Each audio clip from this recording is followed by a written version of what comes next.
benar-benar bikin geleng kepala.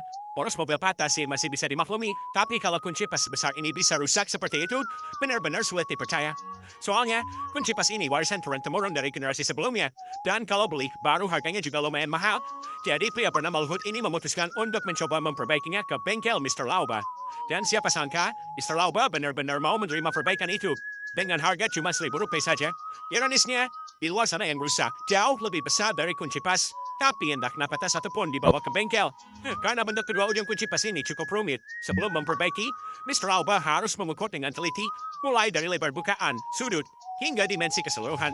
Setelah mendapatkan data yang akurat, barulah bagian yang rusak dipotong dengan presisi.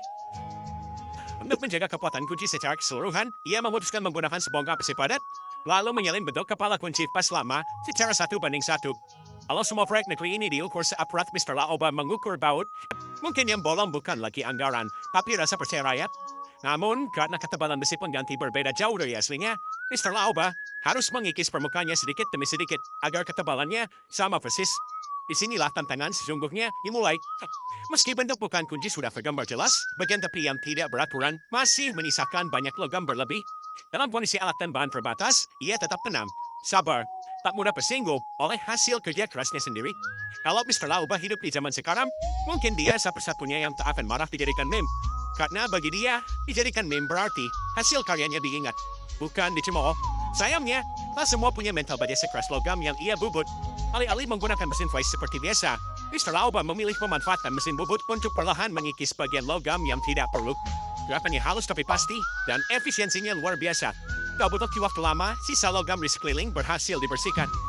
Untuk bagian dalam bukan yang berbentuk rongga, ia terlebih dahulu mengebor lubang pandut, lalu menggunakan pisau bubut untuk mendekati garis bentuk yang sudah ditandai, menghilangkan sisa material hingga bentuknya sempurna.